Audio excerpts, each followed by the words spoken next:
Good afternoon, everybody. How are you? Good. It's good to see all of you. I want to start by addressing the horrific act of violence that took place on Sunday in Boulder, Colorado. President Trump and the entire administration's hearts go out to the victims, and they are in our prayers during this unimaginable time. According to reporting from Fox News, the alleged attacker admitted in an interview that he wanted to kill all Zionist people and had been planning the attack for over a year and would do it again if he could. This monster used a makeshift flamethrower and Molotov cocktails to light Jewish Americans on fire in an attempt to burn them alive. The victims at the incident location in Boulder were there to rally in support of Israeli hostages who remain in Hamas captivity.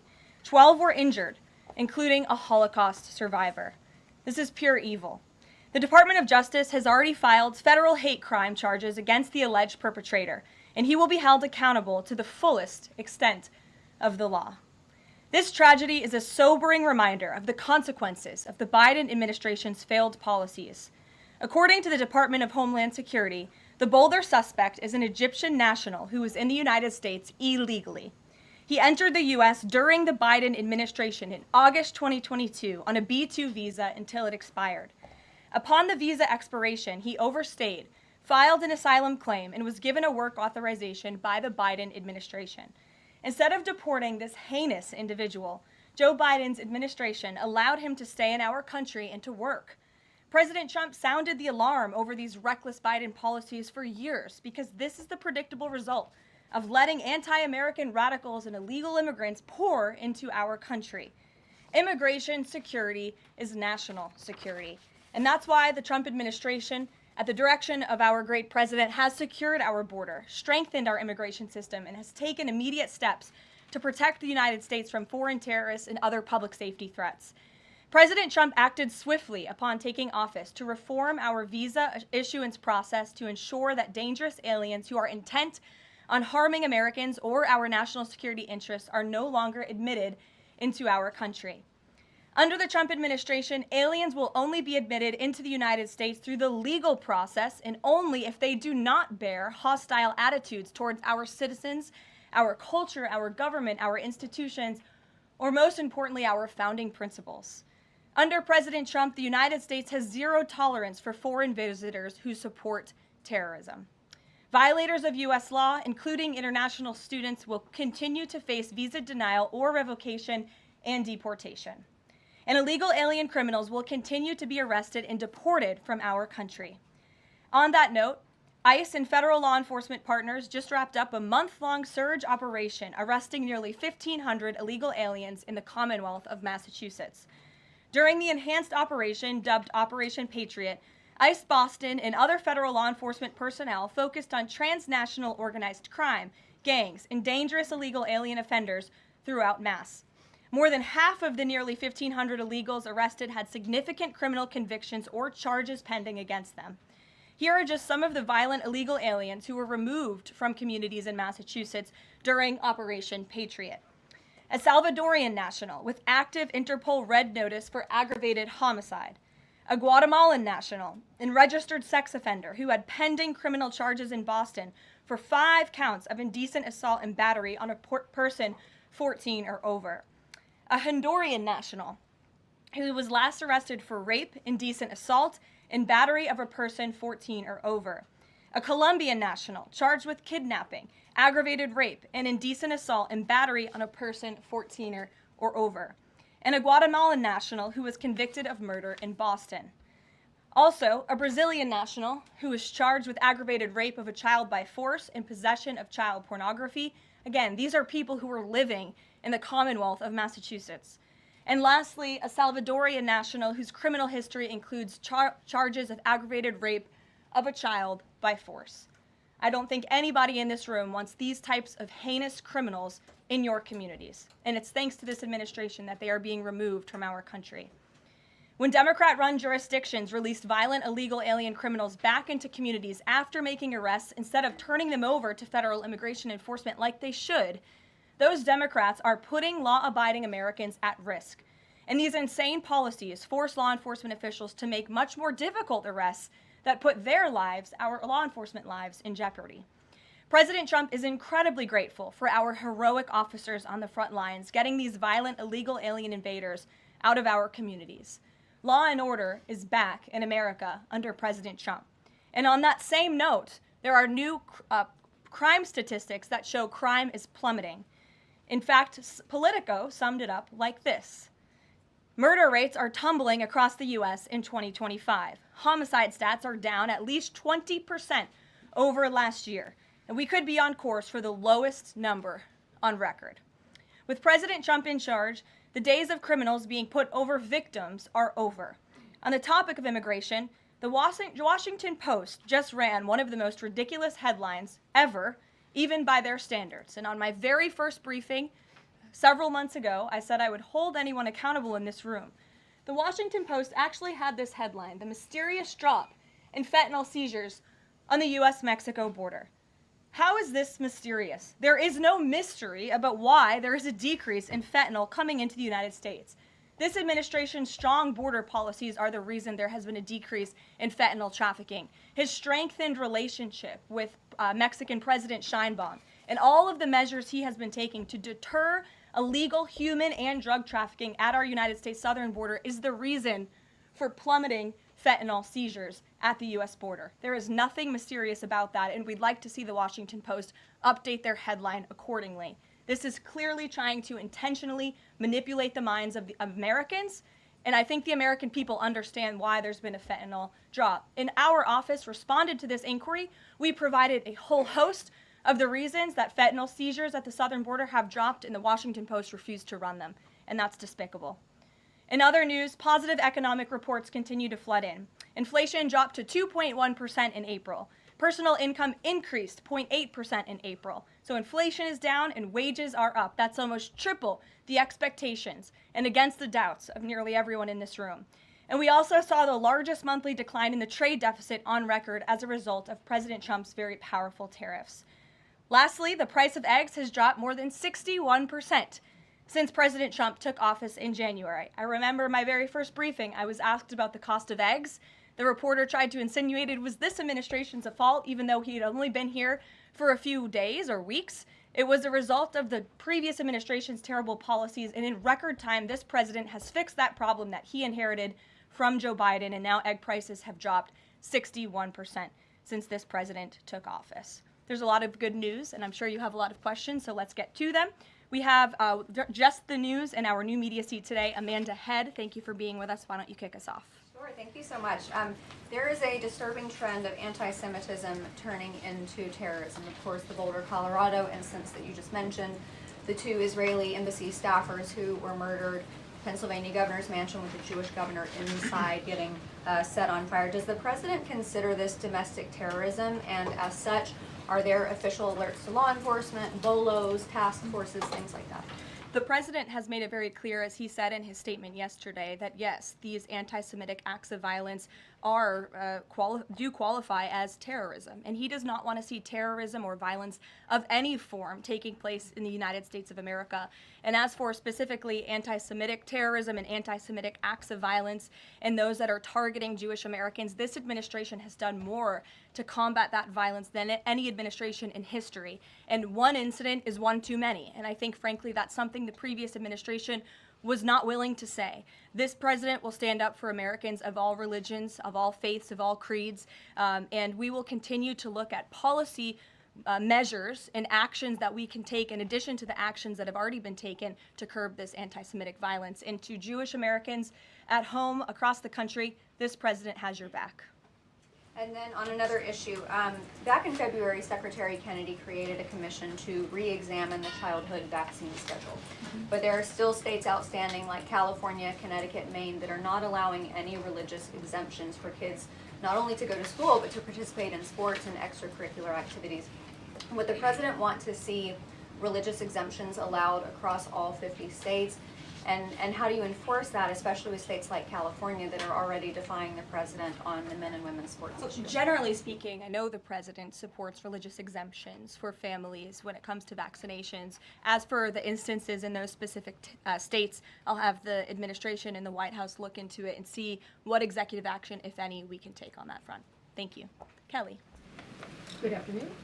We're now in hurricane season, and obviously there is great concern every year about the potential for that. Can you speak to how the president is planning to have the level of support, should it be needed, to be as it has been with a reduction in the workforce? And is he still comfortable with Administrator Richardson, who had talked, whether joking or not, about not being aware of a hurricane season for this country? What is the president's level of briefings on what may be required? If you could give us kind of an overall update on that. Sure. Well, of course, we know that we are into hurricane season now, and I know FEMA is taking this seriously, contrary to some of the reporting we have seen based on jokes that were made and leaks from meetings. But Secretary Kristi Noem and the FEMA leadership are all over this. They are committed to ensuring that federal resources and tax dollars are there for Americans in need, and the president continues to review requests for emergency aid and carefully considering them. However, this president has made it clear we're not going to enable states to make bad decisions with federal tax dollars and then have the federal government later have to bail these states out. We want to see states be responsible with their tax dollars to do as much as they possibly can, and then the president will deeply and thoughtfully consider any requests for federal aid that come to his desk. And I think some of the media reporting we've seen on this is frankly sloppy and irresponsible. There are serious people who are taking this issue seriously, starting with the president himself, who, as you know, on his first domestic trip back in office, visited both North Carolina and California, both of which were, of course, hit by natural disasters when he wasn't even president, but he took ownership of that and visited those places and those people immediately. Is it Brian? about hurricane season appropriate, though, now that this is serious business, as you talked about? It's serious business, Kelly, and I'm not going to engage in such fodder with a question like that. Brian? Thank you, Caroline. Reuters was reporting that there is a letter that is meant to be sent to other countries, which would give these countries a deadline of Wednesday to produce their best offer on the trade matter. Why does the administration feel the need to send this letter? And I have one more follow-up on trade. Sure, I can confirm the merits in the content of the letter. USTR sent this letter to all of our trading partners just to give them a friendly reminder that the deadline is coming up. And they are in talks. Ambassador Greer, Secretary Besson, Secretary Lutnick are in talks with many of our key trading partners around the globe. As you know, Brian, I know the Wall Street Journal has covered this quite heavily. And they continue to be engaged in those discussions. And this letter was simply to remind these countries that the deadline is approaching and the president expects good deals, and we are on track for that, I will emphasize. On the trade side, though, when the deal with the United Kingdom, there was this idea of a reprieve on the auto tariffs. Is the president looking to do another similar deal on the sector-by-sector reduction in tariffs, or is this more going to be deals related to the reciprocal tariffs that were announced months ago? Well, as I've said previously from the podium, and the president has discussed as well, each country has unique advantages, unique challenges to it based on their markets and what they export to us and what we export to them. And so that's why the president smartly advised his trade team to engage in tailor-made deal making. And we saw that with the United Kingdom, and we will see that with other countries as well. Kate. Does the president support the Senate moving forward with a bill imposing heavy sanctions on Russia? Look, the president has spoken about his position on sanctions on Russia. He has smartly kept this as a tool in his toolbox if necessary, but I think the Senate and everyone on Capitol Hill respects the president is the commander-in-chief for a reason. And as you know, Russia and Ukraine engaged in direct talks yesterday. That was at the encouragement of this president when he spoke to both leaders of both countries via phone just a couple of weeks ago. And so I would just like to remind everybody how far we have come in just 4 months. I mean, it was inconceivable last year at this time for Russia and Ukraine to be engaged in direct talks. And it's because of the president's insistence and determination to get this war to an end that these countries sat down yesterday. So he's willing to use sanctions if he needs them, and the Senate and the Capitol Hill understand that the president is the commander-in-chief and he's leading United States foreign policy as he should. Iran, the president said that the U.S. would not allow for any uranium enrichment, but the proposal offered to the Iranians reportedly allows for low levels of enrichment. Can you explain that discrepancy? I'm not going to comment on alleged details of the report. We're not going to negotiate through the media out of respect for these ongoing discussions and negotiations that Special Envoy Witkoff is leading. The president made his position very clear on Truth Social last night. In fact, it couldn't be any more clear, and I would reiterate that's his position. Special Envoy Witkoff sent a very detailed and acceptable proposal to the Iranian regime that the president hopes they will accept, and if not, they will face grave consequences, as the president himself has reiterated. Sure. Thanks, Caroline. You're welcome. A couple of things, if I may. Firstly, can you confirm whether or not President Trump is going to be going to the NATO summit in The Hague later this month? I can confirm he will be going to the NATO summit, yes. Great, thanks. And another question on the Netherlands, in fact. Just wondering if you have any reaction to the collapse of the Dutch government there after the anti-EU and anti-Islam leader Geert Wilders, who's been described as the Dutch Trump, pulled out of the government there. I don't have a comment on that, but certainly we should and we will get you one, okay? Thanks. You're welcome. Brett.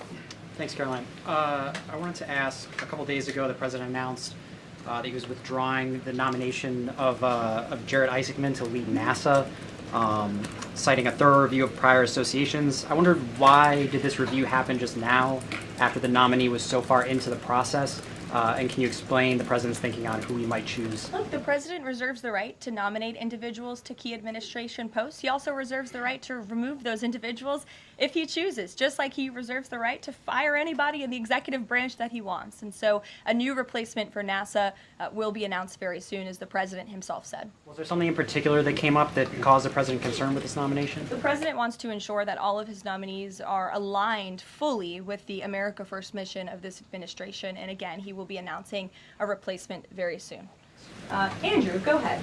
Thank you, Caroline. You're welcome. It's been just about a month since President and Prime Minister Starmer announced... I can't see you all the way back there. Phil's head is in the way. Well, he's very tall. There you go. So it's been just about a month since Prime Minister Starmer and President Trump announced that the U.S. and U.K. had reached a trade deal, That's right. or at least a framework for a deal. Now there are at least some conservative MPs in London who are complaining that Parliament has not yet seen the text of any deal. So I'd like to ask you from this side of the pond, is there a text for the deal ready to be released, submitted, and if not, when can we expect it? And then I have one more. There's most definitely text with this deal. There is language that this side has seen. You'll have to ask the UK Parliament why they haven't seen it from their own government. I obviously can't answer that question. And on Jonathan, Caroline, go one ahead. more on Ukraine, Go ahead, please. Jonathan. Sure, go ahead. On Ukraine, it's been a couple days since Ukraine made that audacious drone strike on Russian airfields. The president hasn't said a word about it, and usually he's not shy about making his thoughts known Don't you on love that? the war, or it's not bad, on the war or any other subject. What have you heard from him on this audacious drone strike? Is he surprised? He said that Zelensky didn't have the cards when they met in the Oval Office a few months back. Does Zelensky possibly have some cards that the president hadn't known about? Look, the president's thinking on the Russia-Ukraine war as it stands, I spoke to him about it just this morning, is he remains positive at the progress that we've seen. Again, he urged both leaders to sit down and talk directly with one another, and they did that. Russia handed over a memorandum of peace, or a peace plan, or a suggestion of one, I understand, to the Ukrainian side. They also agreed upon the exchange of prisoners or hostages from each other's countries. So he remains positive about the progress that we're seeing, but he also is a realist, and he realizes these are two countries that are at war and have been for a long time because of his predecessor's weakness and incompetence. So he's working hard to solve this conflict, and that's where his mind is right now on it. Jonathan, go ahead. Thank you. Same topic, just to put a finer point on it. Does President Trump approve of Ukraine's decision to strike nuclear-capable bombers in Russia? I would like to let the president speak on that himself. And just to follow up, has the president... I would just add to that. The president does not want to see this war prolonged. He wants the fighting to stop, he wants people to stop dying, and he wants this to be solved at the negotiating table. The reason he is so deeply involved and has spent so much time and effort on this war is because he hates to see people dying. Again, these are not Americans that are being killed. These are Russians and these are Ukrainians. This is a war very far away. But this president truly cares about peace, and that's what he wants to see. What is President Trump doing to ensure that a similar internal drone attack doesn't happen here in the US, given this was done at pretty low cost, very stealthily? You know, it obviously raises questions about our own security, particularly for US aircraft here. It absolutely does, and that's why the president nominated Secretary Hegseth and has approved some of the changes that have been made at the Pentagon to ensure that we have the most lethal fighting force in the world, and that the United States military is the best, the biggest. That's why he wants the One Big Beautiful Bill to be passed, because it increases our defense spending. It's why he also launched the announcement of the Golden Dome to prevent from missile strikes and attacks in the future, and the president has a full understanding, I can tell you because I've spoken to him about it, about the future of warfare and how drones are a big part of that. And I will not get ahead of our policy team, but I think you can expect to see some executive action on that front in the very near future. Caitlin. 2 questions for you as well. On the Big Beautiful Bill, you said recently that it is, quote, blatantly wrong to say that it adds to the deficit. You essentially said that an estimate from the Congressional Budget Office and other scorekeepers you believe are wrong. But Republicans like Ron Johnson and Rand Paul disagree. They are saying that it will add to the deficit. That is their concern. Is the White House's position that those 2 Republican senators are, quote, blatantly wrong? It is. Those senators, it's not news that they disagree with this president on policy, and the president has vocally called them out for it and for they're not having their facts together. I would add the Congressional Budget Office has been historically wrong. In fact, they predicted the Trump tax cuts from the president's first term in 2017. Their prediction was wrong by $500 billion. Those tax cuts had nearly $500 billion more of revenue than the Congressional Budget Office scored. And I would also point out, I don't think many people know this, there hasn't been a single staffer in the entire Congressional Budget Office that has contributed to a Republican since the year 2000. But guess what? There have been many staffers within the Congressional Budget Office who have contributed to Democrat candidates and politicians every single cycle since. So unfortunately, this is an institution in our country that has become partisan and political, and we are very confident in our own economic analyses of this bill. There is $1.6 trillion in savings, and our Office of Management and Budget Director, Russ Vought, is a fiscal hawk. He is well known in this city for being a well-respected fiscal hawk. He has tools at his disposal to produce even more savings. And as you know, the White House will be sending our rescissions package to Capitol Hill today. And on immigration, the other day that the Homeland Security Secretary said, and I'm quoting her now, that an illegal alien threatened to assassinate President Trump and highlighted his arrest. A man has now admitted to framing him, saying that he wrote the letter that the DHS Secretary Kristi Noem posted online. Last I checked before I came into the room, that post was still up from DHS. Does the White House expect them to issue a clarification or a correction on that We front? can ask the Department of Homeland Security and get back to you. Jeff. Caroline, is the United States putting pressure on China to release its hold on rare earths that are hurting car companies and technology companies now that require that for their products, and is that pressure working? Well, I can assure you that the administration is actively monitoring China's compliance with the Geneva Trade Agreement. I know the United States, on our end, we have complied with the terms that we set, and our administration officials continue to be engaged in correspondence with their Chinese counterparts. And as you all know, and I know there's a lot of interest in it, there will be a leader-to-leader talk very soon. And when that happens, as always, we will let you know. Also in Asia, just does the White House have a reaction to the results of the election in South Korea? Yes, we do. In fact, let me find it here for you. Should be somewhere in here. Thank you. We do not, but I will get you one, Jeff. Go ahead. Thanks, Caroline. 2 questions on trade. Is this letter that was sent to trading partners a sign that the president isn't satisfied with the pace of these negotiations? Is he trying to light a fire under these talks now? Well, look, the president has been very direct to our trading partners in his conversations with them, with foreign leaders directly, that they need to cut deals with the United States of America. The tariff agenda of this president, he believes very strongly in it. And as you've all seen, he's unafraid to use tariffs to protect our industries and protect our workers. But he wants to see these tailor-made deals be signed. And I will tell you, of course, I never want to be the one negotiating with the press about these internal discussions and deliberations. But our team, who is deeply deeply involved in this, sees these deals moving in the right direction. In fact, Ambassador Greer is in Paris right now meeting with many of our trading partners. We should still expect this flurry of deals in the next 36 days, and the plan is still for those full tariffs to go back into effect on July 9th. The plan is for the announcement of these deals to be made very, very soon, yes. Sure. Thank you, Caroline. You're welcome. So Governor Whitmer confirmed that she spoke with President Trump about the possibility of pardoning the plotters against her, the kidnapping case. She didn't give us an idea of what the president's reaction was to that. Do you have any information about what he said? Well, I won't reveal the president's private discussion unless he gives me liberty to, but I will reiterate what he said publicly when he was asked by one of the journalists in this room in the Oval Office a couple of weeks ago about the pardons. He said it's something he would look at, nothing more, nothing less. Haley, go ahead. Thanks, Caroline. And then to Kelly next to you. Thank you. When it comes to the leader-to-leader call with Xi Jinping this week, what is the president's expectation of this call? Is he looking for concrete outcomes out of this, or is he looking to kind of warm relations as these trade talks are ongoing? Well, President Trump and President Xi have shared a respectful relationship throughout the years. And again, I won't get ahead of the president on that call, but as always, after, you'll hear directly from the president or from myself or someone else here at the White House. Kelly. Caroline, thank you. I want to get back to the anti-Semitic behavior that's been going on college campuses as well as recently in Boulder, Colorado. The president, as you know, has the White House Faith Office, the Religious Liberty Commission, as well as the Anti-Task Force on Anti-Christian Bias, which includes anti-Semitism. From a whole of government perspective, and the president has already mentioned how he hates these kinds of acts that have been going on, can these entities and these agencies work together with the president to put out a proactive campaign to help people stop the hate?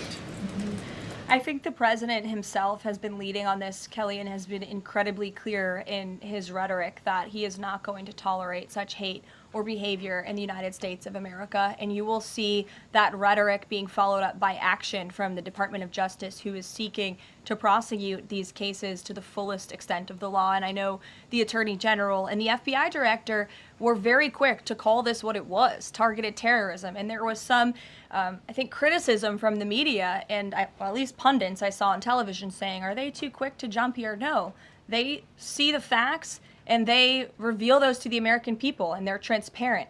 And I think, frankly, that's a breath of fresh air from what we experienced in the previous administration. Are there programs that they can put in place to campaign against this kind of violence, to actually take the whole approach and say, we want to get ahead of you. If you're thinking it, don't do it. And if you're going to do it, sit down and talk to someone within the Faith Office, within the Religious Liberty Commission, as well as the task force. Yeah, surely. It's a good idea, and I'll pass it along to them. Peter. Thank you, Caroline. When you look at these last-minute Biden pardons, the big ones, Biden siblings, Fauci, January 6th committee. That's right. Most of the big ones have the same very neat signature. We would expect that probably to be the auto pen. There is one that looks different. It looks authentic. In fact, if you look at the last name, it almost looks like the president was having a hard time spelling his last name there. Is this White House of the opinion that the only pardon that would count is one that the president signed himself? It's very interesting. Very interesting props. If you want to bring them to my office later so I can take a closer look, I would like to do that. The president is making a good point when he discusses the usage of the auto pen. Who was running the country for the past 4 years? Perhaps those documents were signed with the auto pen, something that this, I believe the Department of Justice is looking into. As you saw, Ed Martin made an announcement at the Department of Justice this morning to launch an investigation because the American people deserve answers. Is there any concern that this president, who won the election on a promise to fix the economy and close the border, that focusing and scrutinizing these Biden pardons is looking into the past instead of looking forward? I think in comparison to the amount of time this president has spent on securing the border, on fixing our economy, I just read out for you an entire list of economic accomplishments. Look at the border numbers, look at the time and effort he's divulged into solving the global conflicts abroad. It pales in comparison, but it still, nevertheless, is a very important issue. And it was a huge issue that sent the president back to this White House. The Americans saw with their own eyes a mentally incompetent president, and they want answers for that. got, and the president believes they should have And them. something that just Go crossed ahead. Caroline, how mad do you think President Trump is going to be when he finds out that Elon Musk said, "I'm sorry, but I just can't stand it anymore. This massive, outrageous, pork-filled congressional spending bill is a disgusting abomination. Shame on those who voted for it. You know you did wrong. You know it." Look, the president already knows where Elon Musk stood on this bill. It doesn't change the president's opinion. This is one big, beautiful bill, and he's sticking to it. Tamara. Thank you. The National Security Council was reorganized, or some staffing changes were made the Friday before Memorial Day. I'm hoping you can explain sort of the new structure, what the structure is of the National Security Council, what the goal is in terms of staffing levels. You know, what is the new National Security Council mode? Well, as with everything in this White House, it is a top-down approach. The president is here. He is president. He's not an auto pen like the previous president was. He's very much involved in literally every policy discussion and decision that takes place. And we felt it was best to reorganize the National Security Council to respond to that top-down approach that we have here in this White House, and to streamline the efficiency and the effectiveness of the National Security Council. And I would add that Secretary of State Rubio and now National Security Advisor Rubio is doing a tremendous job at leading the National Security Council. He knows the president. He understands where the president is on these issues. He's great to work with here at the White House. I can tell you that. I appreciate seeing him a lot more in the building. And he and the president and the entire National Security Council, who's made up of great patriots who love this country, are doing a tremendous job on the many conflicts around the world that this administration inherited. Is there a goal staffing level? I'm sorry? Is there a goal for the staffing level, like the number of people who would be in this National Security Look, we Council? just want the National Security Council to be as efficient as possible, and if staffing needs are necessary, I'm sure Secretary Rubio would not mind hiring people if necessary, but again, we've been working with them day in and day out, and they're chugging along and doing great work. Sure. Thank you, Caroline. Two questions, if I can. President Trump got involved himself in presidential election in Poland by supporting a conservative candidate who ultimately won. Yeah. What great does it win. mean for the future U.S.-Polish relations? What's likely to change? Well, I believe the president is obviously pleased to see the result of the Polish elections. He met with Karol Nawrocki, if I'm pronouncing that correctly. Yes, Nawrocki. Okay, thank you. I appreciate your insight on that. He met with him at the White House, and he told them, you're going to win because you support common sense. And he supported strong borders in Poland. He supported an end to the woke, radical DEI stuff that we've seen not just here in the United States, but really take over Europe and, frankly, the whole world. He was very outspoken about that. And I was reading the reports about how the Polish people felt about this man, and they felt like he was putting the needs of Poland first. And that's a very refreshing feeling, one that we know very well here in the United States of America. So, as you know, the United States and Poland have always had a very deep and strong relationship, friendship. They're a great ally, and I know the president continues to look forward to working with them. We have one more on Ukrainian drone attack on Russia. Was President Trump informed in advance by Ukraine that the attack is coming? He was not. Carrie. Caroline, so just want to go back to the issue on the anti-Christian bias as well as issues on anti-Semitic issues. Senator Grassley just put out a report saying that the files, FBI files, have shown that the Catholic group targeting was way more prevalent within the FBI during the Biden era than was previously shown, as far as former FBI Director Christopher Wray was putting out there during congressional testimony. Can you discuss here what President Trump would like to see in terms of consequences within the FBI as far as those who were involved? Also, the second question, if the DOJ finds that the auto pen was used by President Biden, should those actions that were used with the auto pen, should they be null and void? I'm not going to get ahead of the Department of Justice's investigation into the usage of the auto pen. And again, the question is not, was the auto pen used? It's whether or not the President of the United States knew it was being used, and if not, who was using it in his name, which is clearly illegal behavior. Deanna. Thanks, Caroline. One on foreign policy, one domestic, if I can. Sure. On foreign, just speaking to the president's Truth Social post about Iran recently, saying that there will be no uranium enrichment. Is he saying that that's a red line for him or no? I already answered this question. The president's been very clear about where he stands on that. Okay, and then on domestic, there is a report that Laura Loomer met with the vice president today. Can you speak to her relationship with the administration and if she's informally advising in any way? She is not. I do know she met with the vice president. As for what was discussed in that meeting, I would defer you to his team. Thanks, Caroline. I have one question on anti-Semitism, one question on China. So for years, radical leftists and Islamists have been calling for so-called globalize the Intifada. Do you believe this is a call for violence against Jews? And do you think these attacks on Jews around our country is what globalizing the Intifada looks like? I don't want to speak to the merits of those claims without looking into them, but as I said, any violence against Jewish Americans will be prosecuted to the fullest extent of the law. Absolutely. And also, Secretary of State Rubio made an announcement saying he'll be revoking visas of certain Chinese students, including those with connections to the Chinese Communist Party. Does that include sons and daughters of politicians, presidents, and chairmen? Again, Secretary of State Rubio has the right to revoke visas, and he made the announcement that the State Department will begin to aggressively revoke those visas of Chinese students who are in our country, namely those with Chinese Communist Party ties, or those who could be a threat to our national security and the interests of the United States. Should both of you, go ahead and then back to you. Thank you. There are now reports that Israeli forces are firing on Palestinians trying to get aid from the Gaza Humanitarian Foundation. Up to 20 people, according to the Red Cross, have arrived to the hospital that they've set up with gunshot wounds, have died from them.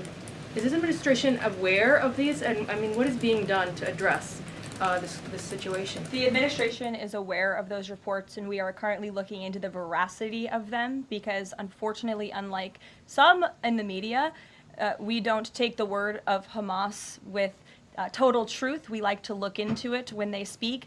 Unlike the BBC, who had multiple headlines, they wrote, Israeli tank kills 26, Israeli tank kills 21, Israeli gunfire kills 31, Red Cross says 21 people were killed in an aid incident, and then, oh wait, they had to correct and take down their entire story, saying we reviewed the footage and couldn't find any evidence of anything. Oh, okay, so we're going to look into reports before we confirm them from this podium or before we take action, and I suggest that journalists who actually care about truth do the same to reduce the amount of misinformation that's going around the globe on this front. John. About the change in the leadership of the organization, what does that mean going forward, and why so early on is this happening? What organization? The Gaza Humanitarian Foundation. Well, look, this was a creative idea that the president called for to get aid into the region. These people were desperate and starving, and the president didn't like seeing imagery of that, and he wanted to ensure that aid was brought in with the approval of Israel for understandable reasons. We will never forget the brutal attack on October 7th.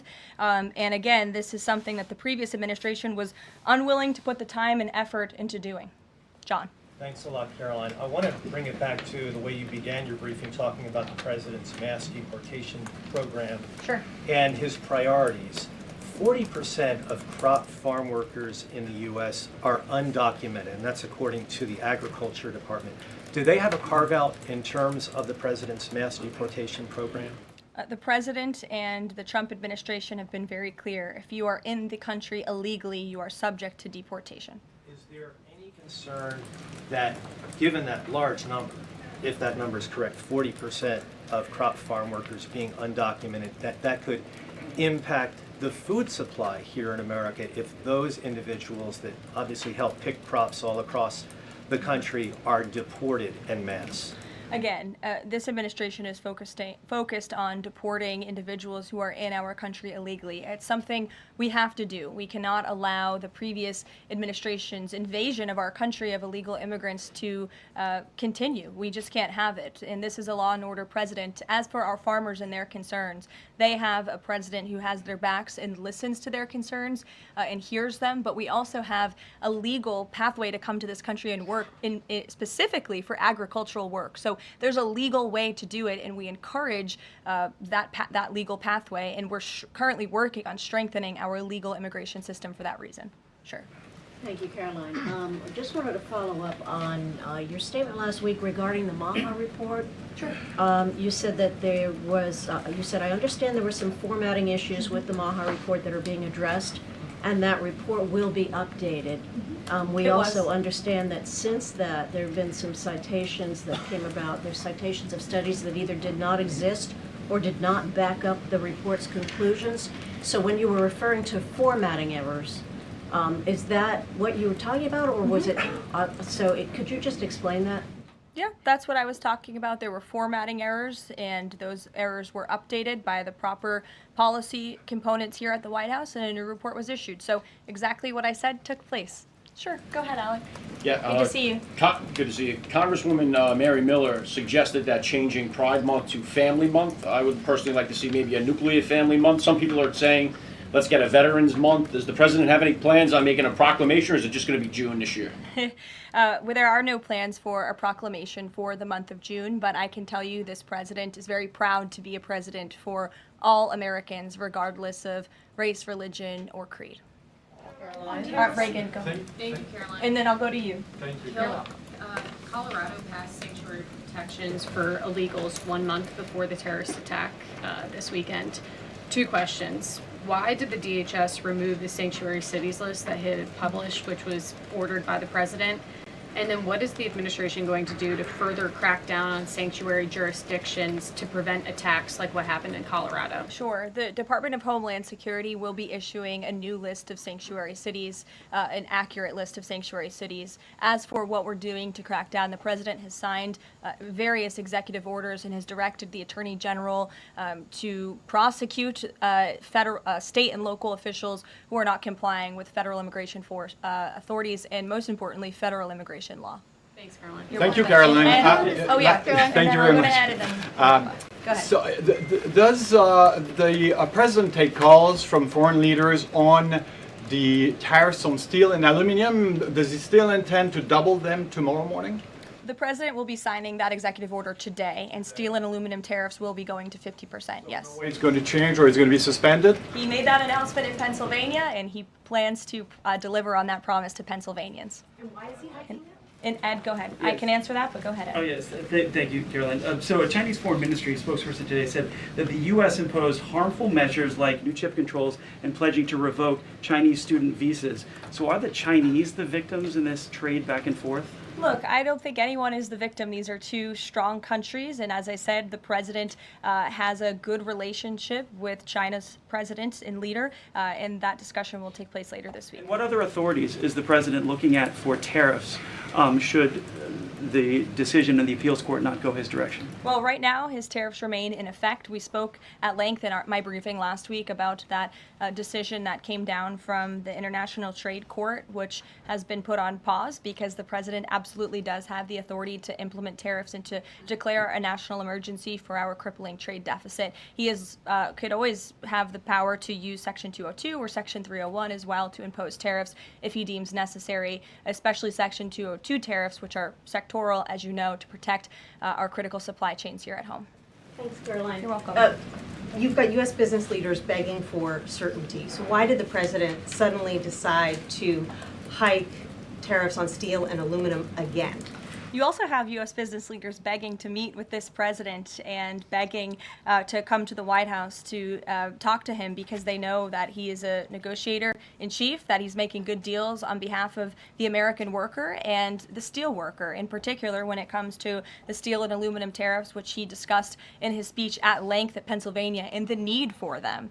And I would just add, I was at that speech on Friday with the president, and there were 2,000 steel workers and their families in the room, many of them wearing their hard hats. I spoke to one backstage who said this is the greatest thing that has happened for that community in Pittsburgh, Pennsylvania in 60 years, because this is a president who doesn't just talk the talk, he walks the walk too, and he's delivering on his promises to bolster our steel and aluminum industries in this country and to protect those jobs. If not for this president, that steel plant in Pittsburgh, Pennsylvania would have closed. Those jobs would have been lost, and the president saved that company, he saved those jobs, and he's saving that community, and that's the intention of the steel tariffs, which he will sign later this afternoon. Thank you very much, everyone. We'll see you later.